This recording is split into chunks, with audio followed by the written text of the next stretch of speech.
Welcome to Canada's most irreverent talk show. This is the Andrew Lawton Show, brought to you by True North. Hello and welcome to you all, Canada's most irreverent talk show here at the Andrew Lawton Show on True. I moved my mic really aggressively before the show, and I was hoping it would stop bouncing by the time the camera went on me, and it didn't. So if you were watching the camera wondering, why is that mic just moving around independently of the guy talking into it? That's why. It's not that I'm blowing so much hot air. It is ambulatory all by itself. It is, in fact, the case of me just being very haphazard with my hands in the exciting, riveting pre-show moments, which maybe we'll have to package up as an after-hour special at some point to True North Insiders, which you could be if you head on over to donate.tnc.news. Later on in the show, I have a bit of an exciting announcement about something that is going on for me and for this program next week. Also going to be chatting a little bit later on in the show about this conference coming up this weekend that sadly I could not make it to, dedicated to free speech in medicine, which I think before a few years ago, you might not have thought necessary, but certainly is. And this is, I believe, the second time these groups, medical professionals, doctors, students, will be descending on an idyllic Nova Scotia town and discussing solving the worlds of the problem. No, the problems of the world. Solving the worlds of the problem will be at their next conference. But one thing I wanted to get to today as we wind down another week is the big picture of a lot of the discussions we've been having on this show about anti-Semitism, anti-Zionism, the attacks on Israel, and the rhetorical battles being waged in North America as a result. And I won't play the clip for you, but there was a chilling video you may have seen circulating yesterday of students at a university in the United States that were basically locking themselves in a library as protesters pounded on the doors wanting to get in. Now, when I say students, I should point out I'm referring to Jewish students who were literally being hidden in the library because there were rabid anti-Jewish students that were attacking and assaulting what most people would argue is the bounds of civility. Now, what they would have done if they had got in and were face-to-face with these Jewish students, I have no idea. One of the students said in an interview it felt a lot like being told to go hide in the attic, a la Anne Frank and the Holocaust. We've had people that have looked at what happened at that Toronto restaurant, Cafe Landwehr, and said it seems a lot like Kristallnacht. It seems a lot like the shades of European anti-Semitism in the 1930s. And a lot of the people that we talk to on this show when it comes to free speech will take the view that I do, which is that heinous views, heinous forms of expression still deserve to be protected. But I would say that a lot of the rhetoric we're seeing pushes to the very limit of that, if not goes over it. Now, as you know, I am a free speech absolutist. I believe in about as high a bar as you can have in a free society for freedom of speech. And I believe that the criminal code approach that we have in Canada is probably the best way of doing this. So no, I'm not being hypocritical when I turn around and say, well, that might not actually fit within normal free speech. It's because the speech itself is so extreme, it goes into territory where it is threatening in nature, which is to say the free speech is compromising the freedoms and rights of others, which is about the only time that I believe one's own rights should be curtailed. Now, all of this is to say right now we're seeing people twist themselves into knots. Now, there are some people on the right that are normally defenders of free speech that I think are being very inconsistent on this. And I've criticized several Jewish groups in Canada for, I don't feel, being sufficiently desiring to protect free speech.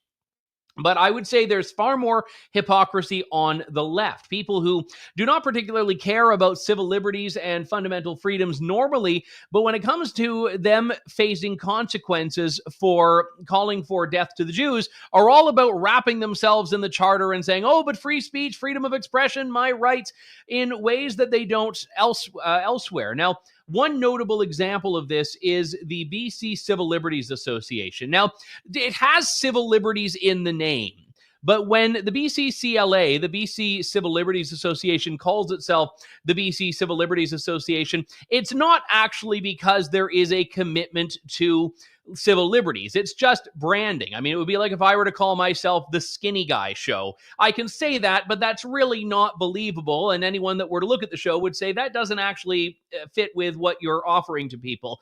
In the same way, the BCCLA is not offering anything civil or anything focused on liberty. You may recall its former executive director a couple of years ago was the one who was cheering the torching of churches across the country. Burn it all down was what its executive director at the time, Harsha Walia, said. Now, Harsha Walia is no longer with the organization, so she is unshackled from the expectations of her board. And it means she can make comments like this. How intense is the spirit to get free? How deep is the spirit to get free?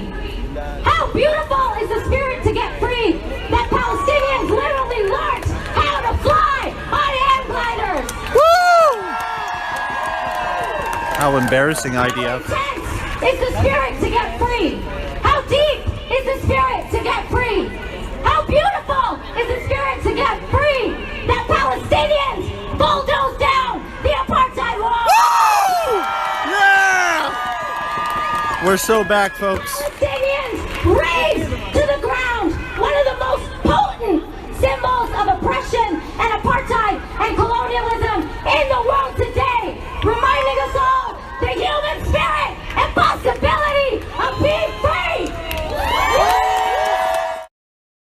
Sean was just like commenting on how obnoxious the video guy is. Sean's a videographer, so he has no tolerance for a videographer that injects their own commentary into the thing they're filming. Yeah, he was obnoxious, but no one was as obnoxious there as Harsha Walia. How beautiful is the spirit to get free that they paraglided into Israel, that they learned to hang glide. How beautiful is the spirit to get free that they bulldozed the apartheid wall. I would have actually loved to have heard the uncut speech. I can just imagine Ms. Walia sitting around working through all the drafts. I don't have any like prop paper that I can use, saying, how beautiful is the spirit to get free that they beheaded those babies. No, that line's not going to work. How beautiful is the spirit to get free that they kidnapped and raped those teenagers. Oh, you know, that might not go over very well. How beautiful is the spirit to get free that they held those elderly people hostage and murdered them in cold blood. It's a little on the nose, don't you think? Okay, all right, we'll go with hang gliding and bulldozing. That's uncontroversial, right? Like, what a disgusting, despicable human being. And not just her, she's the one that said the words. She was getting cheered, though. Did you hear the outcry of support for her when she talks about the beauty of this? Now, she is a particularly radical person, and I would actually have very little doubt that she holds the Jewish people, at least those living in Israel, in a great deal of contempt. And she is very much celebrating the acts that Hamas took, which were part of an orchestrated attack that killed 1,500 Jews in Israel, the vast majority of whom were civilians. This is not just we need to look at both sides and it's a complicated struggle. This is outright celebration. It's beautiful in her eyes. Like, I'm not going to call myself the most romantic person. And my wife and I celebrated our anniversary recently, and I don't, again, would not say that I'm like the best husband or the most romantic person, but I don't recall like with the vows being like, you're so beautiful, you remind me of Palestinian terrorism. Like, that's not actually a line in the Hallmark section of your drugstore when you're getting cards that you see often. Like, you don't actually, like, men, normally I'm not going to give you marriage and dating advice, but you're as beautiful as Palestinian terrorism is not the line that you want to give to your beloved, unless, of course, you're going out with Harsha Walia, in which case that's probably the greatest compliment you could bestow upon a woman.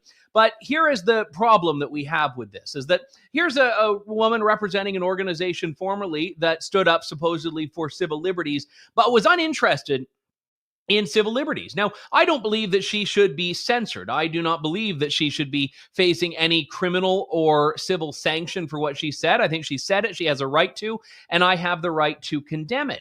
But it's interesting that when people like her are attacked, and we've seen this from a number of them in recent weeks, they like to shroud themselves in a right to free speech and freedom of expression that they are not prepared to extend to others. Let's just look at the BC Civil Liberties Association, for example, which has been a big champion of including gender in the BC Human Rights Code. Now, these provisions are ones that let the BC Human Rights Tribunal go after you if you use the wrong pronoun for someone, if you provide a name that is in identification with their biological sex rather than their chosen or preferred gender.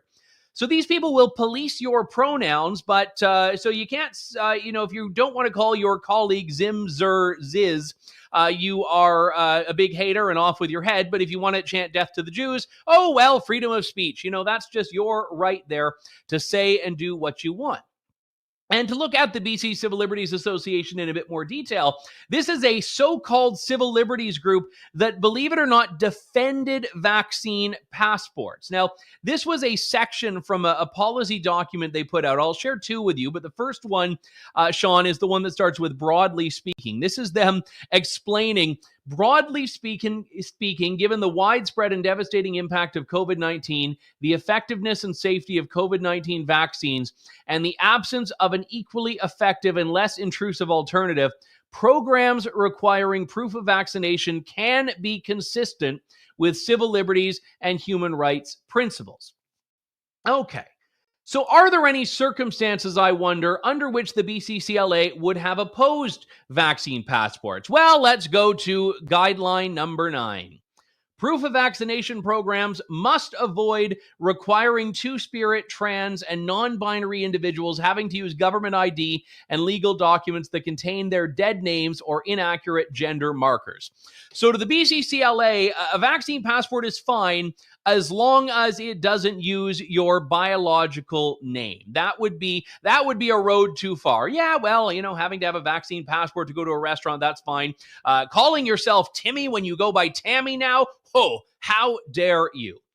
Now, this is, I think, a very interesting dilemma. Now, let's talk about how the BCCLA has responded to the wave of protests and pushback against them in the last couple of days. This ostensible and self-proclaimed civil liberties organization put out a statement, which I'm not going to read in full, but you can see there that they are, in fact, disquieted by the growing chorus of statements from federal, provincial, and municipal government officials and politicians that risk conflating pro-Palestinian sentiments, criticism of the state of Israel, or calls for a ceasefire with expressions of hate and anti-Semitism. They're disturbed by the recent decision to silence Ontario Member of Provincial Parliament Sarah Jama over comments she made in support of a ceasefire. Not exactly, by the way, an accurate distillation of what she said. More importantly, they are deeply concerned by the chilling effect that irresponsible statements and actions from government officials will have on the free exercise of charter-protected rights in Canada.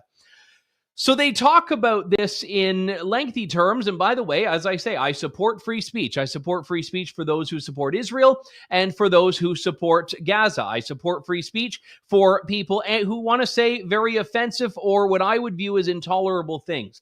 But it is interesting that these activists only want to extend that freedom in one direction and are uninterested in defending freedom of speech at any other points in their existence. What does this all mean? There is a double standard afoot. Now, many of you may say, oh my goodness, you've got them dead to rights. Well done, Andrew. You've called out the double standard. You've called out the hypocrisy. Yeah, I wouldn't get too excited about that because you see, the left does not care. My dear late friend Kathy Shadle once had to write me on this, not like, W-R-I-T-E, but R-I-G-H-T, because I was so keen and so enthusiastic about pointing out, oh, I've got them, I've exposed these hypocrites, and she said, they don't care. And she summed it up in a very snappy slogan, as Kathy Shadle only could, which is, liberals, it's different when we do it. And that is a bit of a nihilistic view of things, but it is an incredibly useful one because the left simply plays by different rules.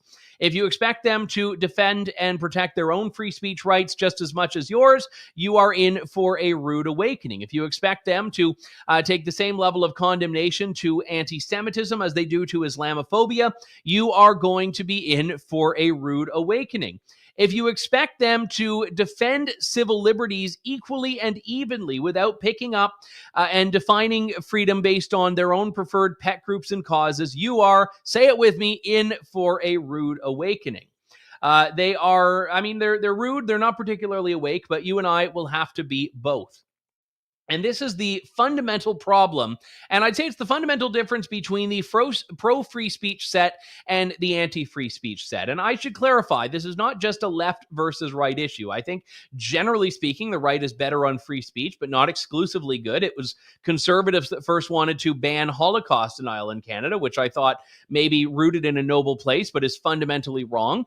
And it is many people on the left who are dwindling in number, but still exist, that have this principled defense of free speech that goes back to basically that Berkeley era of what the left used to be. So when I say the left and the right in this case, I realize it is a crude distillation of groups that are not monolithic, but as we were talking about yesterday on the show with Joe Roberts, it's the left here that wants to be convenient champions of free speech only when they want the freedom to shout out death to the Jews, but we'll go back to censoring anyone that, misgenders Timmy or Tammy once tomorrow comes along. And again, if we were to see a bunch of students get out of school because they wanted to protest let's say, gender ideology in schools, we would hear denunciation from the teachers union that this was hate. Kids need to get in class. They shouldn't be protesting. But when you have a display like what's taking place in Toronto today, where students are sitting out class because they want to protest against Israel, this has been met with very little condemnation from the TDSB. In fact, some people would say the Toronto District School Board is, in fact, sanctioning this. Sue-Ann Levy, my colleague from True North, who's been on the cutting edge of this story for years before anyone else was paying attention, joins me now, and she has a great piece up at True North yesterday looking at this student walkout here.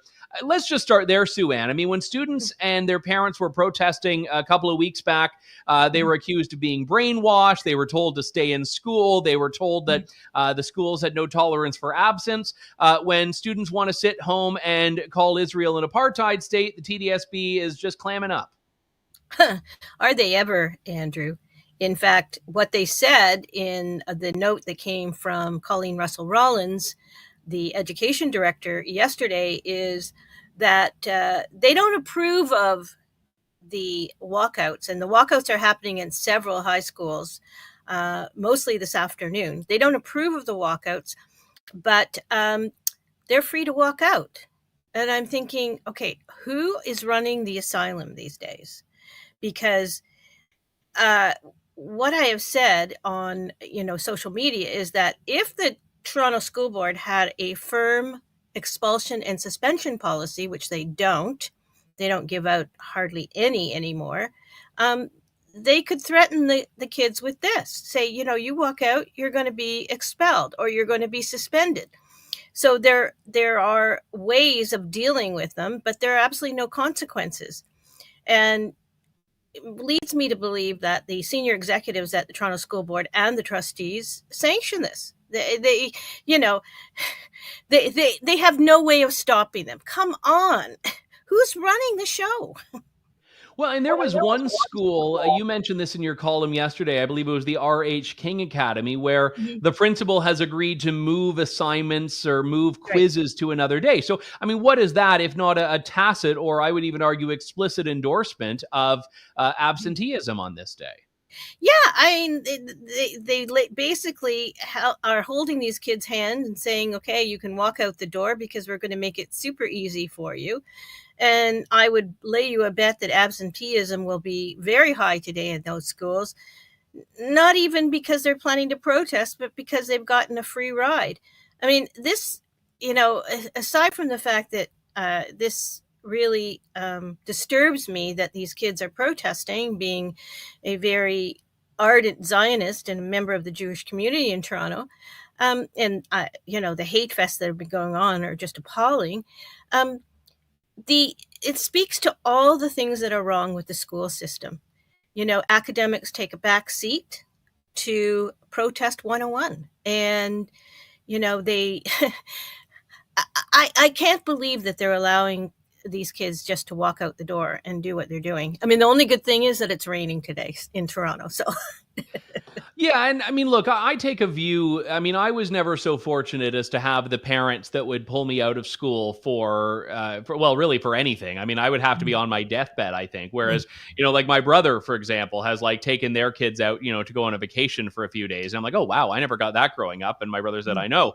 But, so parents, I think, who want to, for whatever reason, make a decision for their kids, obviously have that right. I mean, the schools are not able to go and round up the kids and, drag them into school. But it's about the messages they're sending out. And you mentioned the TDSB education director. This is herself an activist. Now, I don't know if she's, commented on the Israel-Palestine issue in the past, but she's very much tried to inject a level of activism into the school board here. So you could make an argument that the schools are taking their cue from the director. Well, certainly are. They certainly are, and the senior executive team, because I've written several stories about the fact that even elementary schools, or in particular elementary schools, spend, and not all, but many of them, spend at least an hour a day doing something related to social justice or social emotional learning, a buzzword for basically, touchy-feely stuff like steel drumming and Hindu dancing, and I mean, nothing to do with academics. And the kids are getting further and further behind. But I mean, the director is an activist. And the thing that's scary is that she's a proponent of critical race theory. Critical race theory, by its very ideology, is anti-Semitic.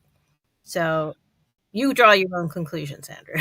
Let me ask you, I mean, one theory that I have on this, and I could be overcomplicating this, is that the school is basically dealing with a bit of guilt over how it dealt with a lot of Muslim students and families during the parental rights approaches. I mean, everyone's heard that clip from that teacher in Edmonton berating the Muslim student Mansour because, Mansour was, giggling at the pride stuff. And the teacher was very brazen about how transactional she thought diversity should be. It's like, everyone else dealt with your Ramadan stuff, so now you need to deal with the trans pride stuff. And I wonder if what we're seeing now is a bit of an overcorrection, whereas the school is seeing what's predominantly Muslim students and families that are voicing all of their issues with Israel and Zionism right now, and they're like not wanting to offend this particular group. I wish I could say that, but in 2021, when I was still with Post Media, there was another insurrection in Israel, and it wasn't as blatant as it is this time, but the anti-Semitism coming from the Toronto District School Board and from in particular some really radical teachers and the teachers' unions was just as appalling. And the director, I don't believe she had come to the school board yet, but she was about to start.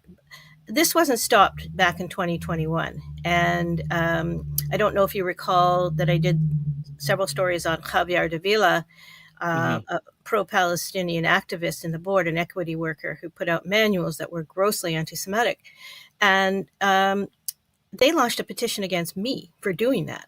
The teachers and the teachers' unions and the Muslim Association. So this has been going on for a while, and it hasn't been, it's been sanctioned. It's been enabled, and it's just on a larger scale now. And you see very much a pipeline of this. The ideology takes hold in some cases as young as early elementary school into high school.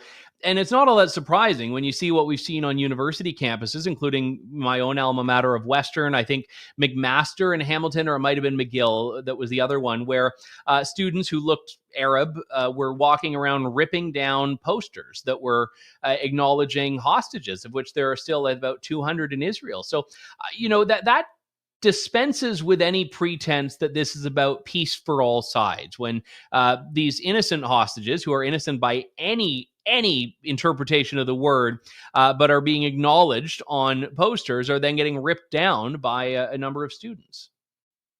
Well, again, that is happening mostly on university campuses or by university students. I haven't seen instances of that actually happening in the board, but I mean, they're all part of the same group, and there are no repercussions. There's a very interesting Twitter handle called Stop Anti-Semitism. Mm-hmm. And the person has been really dogged about pointing out and naming and shaming some of these people. And some have lost their jobs. Some have lost their, many have lost their jobs, mostly in the States, but it's starting to happen here as well.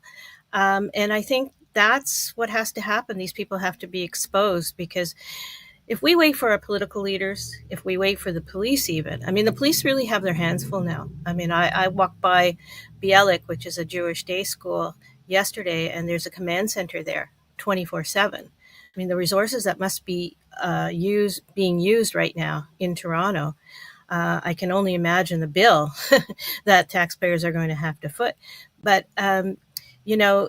it's our weak political leaders that, Andrew, I don't know if you've heard that there is going to be a bikers rally for Hamas on the weekend. They're going to go from Pickering to Yorkdale and go through the Jewish community, which in its Sabbath. I mean, like, who dreams up this stuff?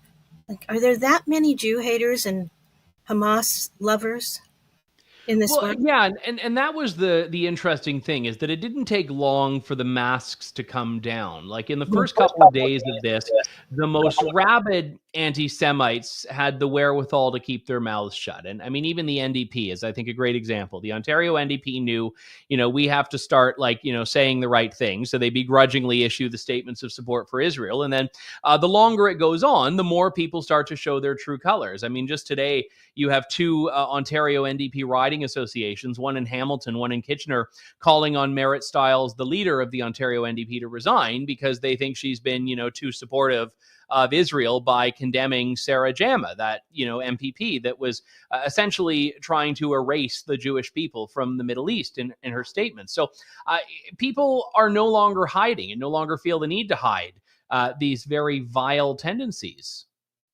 Well, I'm in touch with a lot of people in the Jewish community, a lot of different groups. And the one good thing about it is at least it's coming out of the woodwork now. At least they're exposing themselves. Mm-hmm. And as I think I told you the last time we spoke, I've been following anti-Semitism since 2009. And you couldn't even equate anti-Zionist to anti-Semitic. And now it's, it's right out there, and people are not hiding their Jew hatred. And there's a wonderful woman who's based she's living in Israel, but she was in New York. And her name is Brooke Goldstein, and she's with the Lawfare Project. And I've never heard her so despairing as she was. She spoke at a conference I was at a couple of weeks ago, but I never heard the level of despair in her voice as I did yesterday on the news, talking about all the anti-Semitic acts and the ripping of posters, as you say, mm-hmm. the parades, the professors speaking out. And we can only hope that these people suffer some consequences for what they're doing, and maybe that'll stop them. And the donors not giving to universities, I wish more would do that here in Canada, here in Toronto. Jewish donors pulling their checkbooks and closing their checkbooks, because that's what speaks, unfortunately. Not like you were saying in the last segment, they don't care. There's just no conscience whatsoever, unfortunately. Sue-Ann Levy, thank you so much. Keep up the great work. Thank you. All right. We have been talking a lot about free speech. Now, we've been focusing on one more specific context here, but as you know, this has been for me for many years the fight that I choose to take up as the most important. It is, I've often said, my hill to die on. And it was easy to look more broadly, as we did yesterday, talking about the last few years of the COVID era, at assaults on civil liberties in Canada, from freedom of assembly to freedom of religion. But at its core, freedom of speech was one of the first casualties of the COVID era, because you lost the ability to even really protest against what was happening. You couldn't get together and have a protest. If you worked in certain fields like law or medicine, were unable to speak up about your own opinion, even if it was rooted in your professional background. So it was very I don't want to say I was excited to see it, but I was pleased, given the circumstances, to see so many doctors put out so many statements, even knowing what was likely going to await them in terms of the regulators cracking down. And I think it's created a bit of a movement of these dissident, free speech loving doctors who have started to come together. And one of the fora in which they've done this is a conference in this idyllic part of Nova Scotia that is called, just to hit you on the head with the name, the Free Speech in Medicine Conference. And it's actually coming up this weekend, so I wanted to chat about it with the co-creator and organizer, Dr. Chris Milburn. Dr. Milburn, good to talk to you. Thanks for coming on today. Hey, thanks for having me. So just explain the genesis of this first off. So free speech was a problem in medicine. It's been a problem in medicine over several decades. I think many people didn't recognize that was happening, but then suddenly COVID hit, and it's like, oh wow, doctors are really not allowed to say what they think. It was very obvious during COVID. In fact, our medical regulators in most provinces put out statements to the effect that all doctors are expected to be on board with all public health measures and are expected, like we were told in Nova Scotia, not to be, and they use the terminology, not to be anti-maskers or anti-vaxxers, i.e. don't criticize vaccines and don't criticize masks. We were explicitly told that in an email missive from our college. So it became very overt, the restrictions around free speech. But truthfully, the walls were closing in on free speech for several decades with things like you couldn't talk about what's your opinion as a physician? What do you think about the trans moment that we're in society? What do you think about harm reduction drug policy? All of these things had a right answer and a wrong answer. And you had to be very careful not to say the wrong thing publicly because there started to be consequences. Like myself, people can look at jccf.ca and, if they Google Justice Center for Constitutional Freedoms in Milburn, they'll hear about my case, which happened prior to COVID.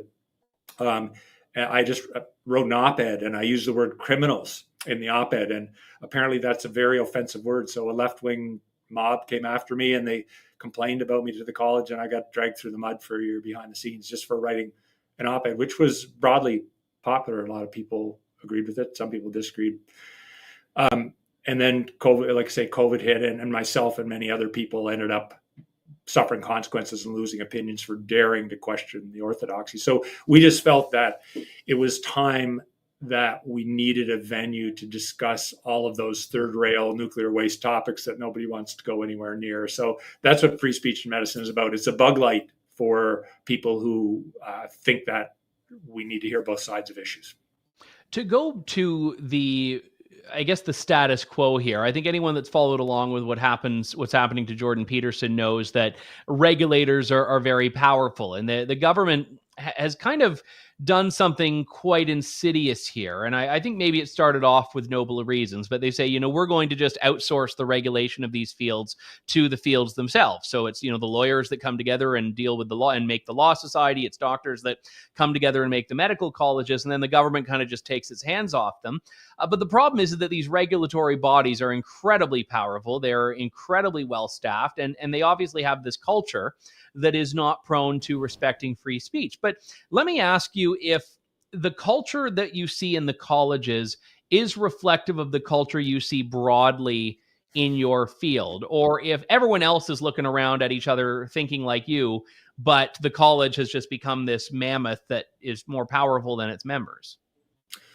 Yeah, that's a great question. And actually one of the topics of discussion at the conference this weekend, we have a panel of lawyers who will be discussing the question, is it nature or nurture? Is regulation creating the political climate, or is the political climate creating the legislation? And I'd say to some degree that it's just a vicious circle. They feed on each other. So a bit of both. Certainly, the colleges have become very draconian. And as with many institutions, they've been kind of captured by the left-wing fringe. And there's this saying that if you're not explicitly conservative, then you will become very, very progressive, and that's John what's happened. O'Sullivan's first law. Yeah. Yeah, that's what's happened with the colleges, certainly. So what we've seen inside the colleges is this, what I would say, a movement to have more and more wokeness embedded in the college. Like they put out missives about Black Lives Matter and all that, and kind of the standard boilerplate stuff that we see from all organizations now. But what's happened is they use this term professionalism, and I call it professionalism creep. It's my own term for it. Professionalism used to be, don't get drunk and scream at your patients. That's unprofessional. And if you did that, you would understandably be hauled onto the mat. But then professionalism became a little bit more and a little bit more and a little bit more. And now professionalism is, hey, you forgot to use the correct pronoun for somebody when referring to them in one of your reports, or you called somebody obese in your report. They're 320 pounds and 5'2", and you referred to them as obese. That's unprofessional. So professionalism has crept and crept and crept to, it now means if you offend anyone with anything you say, that's unprofessional. And since you're a doctor, we can regulate you. So it goes beyond, like when I wrote my op-ed, that had nothing to do with my day-to-day practice of medicine. The complaints weren't from people who I had ever seen as patients. It was just people who didn't like what I said, but they used the Medical Regulatory College as a bludgeon to hammer my political opinion back with. And colleges seem only too happy to oblige. I've never heard of anybody with an opinion that was too far left-wing for the colleges who they pursued, but there's all kinds of people with either centrist or opinions that could be considered conservative who they've gone after. Is that reflective of what's happening inside medicine? To some degree, yes. Medicine has become very feminized, and I don't mean just more females, but I mean feminized. So medicine used to be a bit of a cowboy free-for-all. You go out there, you work hard, you look after your patients the best you can, a bit of an individualistic, rugged kind of profession. And now it's guideline driven, and there's so much about physician wellness that we hear every day, and physician burnout. We're all burnt out. We all need to pay more attention to wellness.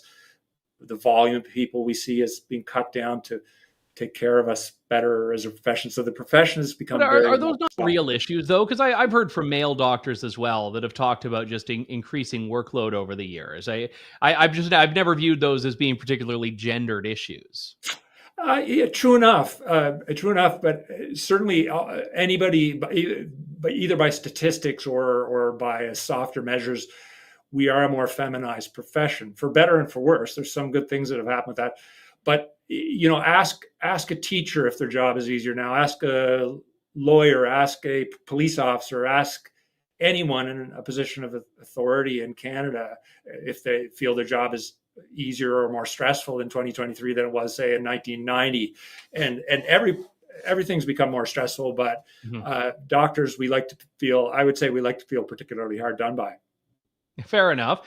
Let me then ask you about the kind of the road forward here, because I know that in Ontario, lawyers a few years back, and I know you have Lisa Bildy, who's speaking at your conference this year, who was instrumental in this, kind of did a hostile takeover of their law society. And they had some success. They organized around one specific issue. They had a little bit less success in their most recent election. But is something like that possible within medicine? Could you mount a hostile takeover of the colleges, or is it really not structured in a way where you could replicate what they tried to do in the law society? It is not structured in that way. In theory, we have some say in who regulates us. In reality, we have no say. It's still unclear to me exactly how, for instance, the College of Physicians and Surgeons in Nova Scotia has a very bad reputation. If you talk to 20 doctors, you get 20 negative opinions. But how anybody would change that is beyond me. I don't think there's any way to do that. And unfortunately, because medicine in Canada, we are I'm not saying it's communist, but it's communist. It's completely government run, completely government regulated. Doctors are not independent practitioners who do their own thing. set their own fees, set up the way they want to practice. It's all very much regulated under the Canada Healthcare Act. So out of any profession, like law is the Wild West compared to medicine. I think this is a difficult issue. The woke infiltration of the law society is an issue. It's way worse and way harder to solve in medicine than it is in law. You've got a fantastic lineup of speakers. I'm actually sorry I can't make it this year to report on it. You've got Kenneth Zucker and Amy Ham, who've been very front and center on the trans issue. You've got Lisa Bildy. You've got my colleague Rupa Subramanya. You've got Gad Sad. I mean, I'm just going through the list. You've got great names there, and I fear that all the issues that you and I have been talking about are keeping a lot of good people out of medicine. And I'm wondering if that's true. That you've heard even anecdotally, if people that have been looking at going to med school are kind of looking around saying, I don't want to be a part of this. Absolutely. It's a problem, right? So just a little example. To get into medical school at Dal now, during COVID, they went to an online interview process because, you don't want to make anybody catch COVID. So there was an online interview, and you could record a video of your answer to the question, and you could record it and edit it and then finally send it when you're happy. And one of the questions was, how are you going to promote diversity, equity, and inclusion as a physician? And obviously, when you're trying to get into med school, you can go into med school and make lots of money, or you can go and do something else that'd be much less well paid. So people want to get in, and they know the right answer to that. The right answer is not, I don't think diversity and equity and inclusion is a priority for me. I think excellence is a priority, and I just want to give excellent care, and I want to be colorblind, and that is the wrong answer, and you will not get in. So I've talked to numerous young people, students who are considering medical school and have heard and know this because it gets around pretty quick, and they realize I can either act woke, which robs me of my soul, or I have to actually be woke. And those are the two choices. So it is going to drive good people out of medicine. And basically, we're going to have more and more and more of an ideological bent on the people who enter the field. And that's happening already. I definitely see that already. So, do you anticipate this being an annual thing, or do you hope that you could actually make this conference obsolete in the next couple of years? Oh, God, that's great. It would be lovely if we didn't need this, right? I have lots of other things I'd rather do. I live here in Cape Breton. I love kayaking. I love cutting a little bit of wood and sitting in front of my fire. But instead, we've been slaving away for 3 months trying to get ready for this conference. I would love to put myself out of business. Do I see that happening anytime soon? No. I think the trends for free speech in medicine are still, sadly, they're heading in the wrong direction, and there's a lot more work to do. Are we going to turn the tide? To some degree, there are a fair amount of doctors behind the scenes they come up to me in the mailroom, they make sure the door is shut and nobody's there, and then they'll say, Chris, I really like what you're doing, but I don't think I can really come to the conference, because they just don't want to be seen to be associated with this. So hopefully over the next few years, as more and more people are like, okay, this is crazy what we're doing, we have to do something about it. Hopefully more people will grow the courage necessary to speak out and to start to turn the tide. Not happening yet, but I'm hopeful that it will. Yeah, don't doctors get like professional development credits or something for attending conferences? Do they get those at yours? Yeah, not official. We couldn't get officially recognized as an educational event. We would have had to jump through all of the woke DEI hoops. You would have had to have like started off with the land acknowledgement and put pronouns on the name tag and basically undermine it all, like you were just saying, right? We don't meet the cut. We don't make the cut for that. Yeah. Good. Well, that makes it all the worth. That's like real professional development right there. Screw the credits. You're going to learn a lot. All right. Let me just ask you, because I know a lot of people listening may be interested, maybe perhaps not this year, but for the future. Is it just for the medical field, or do you have kind of a layer outside of that of people that are just interested in the field? No, not at all. So when people sign up, I ask them, it's voluntary, but I ask, what's your profession, what's your interest in the conference? We have everything from, we have lots of doctors, we have nurses, we have a strangely large number of dentists. We have psychologists, we have teachers, we have contractors, we have stay-at-home moms, we have, you name the profession, we have some of them coming. So it's all over the map in terms of the people's background. The one thing that everybody has in common, their interest is they're afraid that they're not getting the whole balanced story on these difficult subjects: transgenderism, drug policy, the general issue of free speech. They don't feel that they're getting that both sides of the story, and they want to hear it. So the people we have are just above average in terms of their interest, their desire to dig into things and really find out. They're not just going to listen to CBC TV and formulate their opinion. They want to.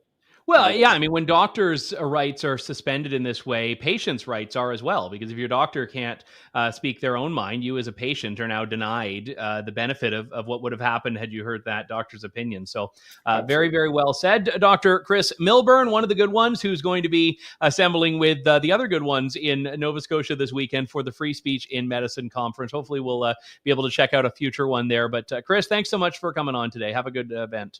Thank you very much for having me on, Andrew. I hope to see you soon. All right. We'll talk to you soon. That does it for us for this weekend. I mentioned at the beginning that I had a little mini announcement about what's happening next week. You may have heard that there is a new event that is coming to the world. It's global. It's not globalist, though.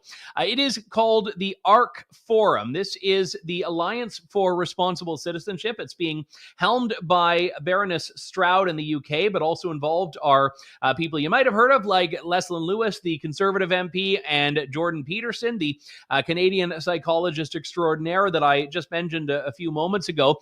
The ARC Forum, I mean, how it was originally explained to me is it's like the right's answer to the World Economic Forum. Now, I think that doesn't really do itself any favors, because I don't know if the right needs an answer to the World Economic Forum, but it's meant to be a global assembly of movers and shakers and thinkers that are focused on ideas that really focus on freedom, responsibility, and citizenship. And I was very grateful to have been invited. I know a few other Canadians are going to be there as well. So all next week, I'm going to be doing my show from London, not Ontario, but London in the United Kingdom. We'll be at a different time, just to account for the fact that I'll be holed up in a conference room through the day. So you can catch us at 5 p.m. Eastern or 3 p.m. Mountain all next week, and we'll have reports from the ARC Forum in London. But I'm looking forward to it, and if any of you are going to be there, I will see you there. But in the meantime, thank you, God bless, and good day to you all. Thanks for listening to The Andrew Lawton Show. Support the program by donating to True North at www.tnc.news.